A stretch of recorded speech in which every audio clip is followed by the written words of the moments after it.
ఇలా ఉంటే ఎవరికైనా ఇల్లు నచ్చుతుందా చెప్పండి? నాకు గూడా అస్సలు నచ్చదు. కాకపోతే మాకున్న కొన్ని హెక్టిక్ టైమ్ షెడ్యూల్ వల్ల మా ఇల్లు ఇలా తయారైంది.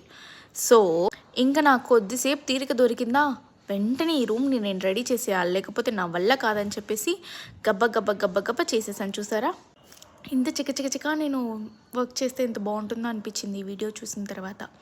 ఇలాంటి రోబో ఎక్కడన్నా ఉంటే దొరుకుతుందేమో చెప్పండి. తెచ్చిపెట్టేసుకుంటాను.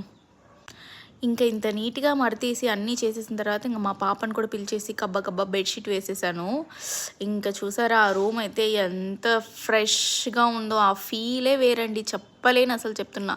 మాక్సిమం నేను ఇలానే మా ఇంట్లో నీట్‌గానే పెట్టడానికి ట్రై చేస్తాను. కాకపోతే మా చిన్న బుడత ఉంది చూసారు, అది అస్సలు ఉండనివ్వదండి.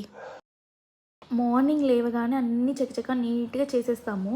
మా బుడత లేస్తేనే మొత్తం కచరా చేసి ఇల్లంతా పాడు చేసేస్తుంది. మళ్ళీ మేము